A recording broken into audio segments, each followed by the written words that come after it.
দেখো সোফাটা একটু কভারগুলো নষ্ট হয়েছে দেখে আমার হাজবেন্ড মানে তোমাদের দাদাভাই বলছে যে এই সোফাটা ফেলে দিব, নতুন সোফা নিয়ে আসবো।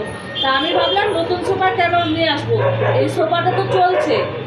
তার জন্য আমি নিজে নিজে সেলাই করছি, দেখো কাপড় দিয়ে আর চাদর দিয়ে সেলাই করছি। সোফাটা কেমন লাগছে একটু কমেন্ট করে জানাবে।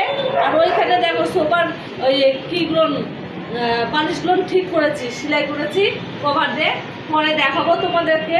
তো কেমন লাগছে পরে ভিডিও করে নেক্সট ভিডিওতে দেখাবো, পরের ভিডিওতে তোমাদেরকে দেখাবো কেমন লাগছে। আর কমেন্ট করে বলতে হবে কিন্তু যে সোফাটার সেলাই ঠিকঠাক হচ্ছে কি না। আমি কোনোদিনও করিনি কিন্তু আজকে করছি, কারণ এত সুন্দর সোফাটা কেন ফেলে দেবো বলো, সোফাটা তো চলছে, শুধু কভারটা একটু নষ্ট হয়ে গেছে তাই। পয়সা কি লাগে না, এত টাকা লাগে কিনতে। তো সোফাটা এমন কোনো খারাপ হয়নি, শুধু কভারগুলো নষ্ট হয়েছে। তো সোফা কোনোদিন আমি সেলাই করিনি, কারণ ভাবছি সোফাটা একটু দেখি বলো না ভিডিওটা দেখি। তুই না ভিডিও করতেই পারিস না কেন?